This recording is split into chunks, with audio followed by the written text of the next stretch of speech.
Hai semua, saya Siti Almaratu Jahro dari kelas 11 IPA ingin menjelaskan tentang perumusan naskah proklamasi. Proklamasi kemerdekaan Indonesia yang terjadi pada 17 Agustus 1945 telah melalui proses yang sedianya tidak mudah, diawali oleh upaya sekutu menjatuhkan bom atom di kota Hiroshima pada 6 Agustus 1945. Dengan cepat, golongan muda yang mengetahui kabar tersebut dari siaran radio milik Inggris mendesak Soekarno dan Hatta untuk segera memanfaatkan situasi dengan menyatakan proklamasi. Namun, Dwi Tunggal menolak pernyataan resmi dari pemerintah Jepang.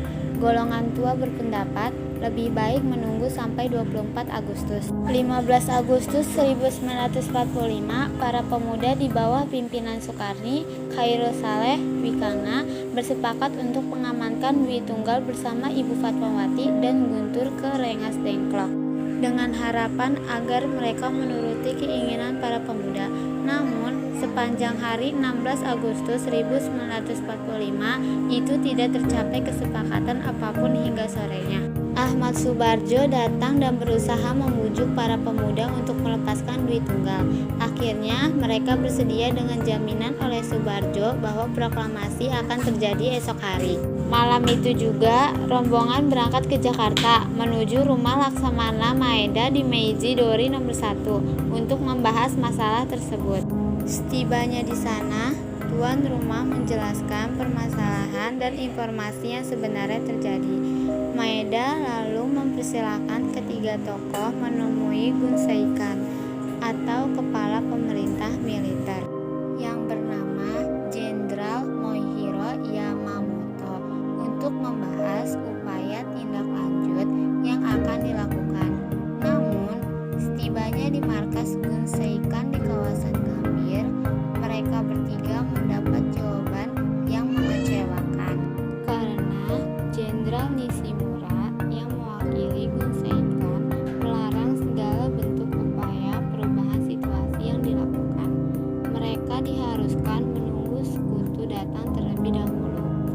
Ketiga tokoh bersepakat bahwa Jepang tidak dapat diharapkan lagi dan kemerdekaan harus segera dirancang secepatnya.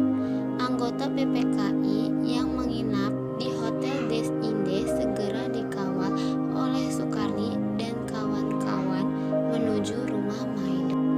Pada tanggal 17 Agustus 1945 pukul 3 waktu Indonesia Barat, naskah proklamasi disusun oleh Soekarno-Hatta dan Subarjo di ruang makan Maeda.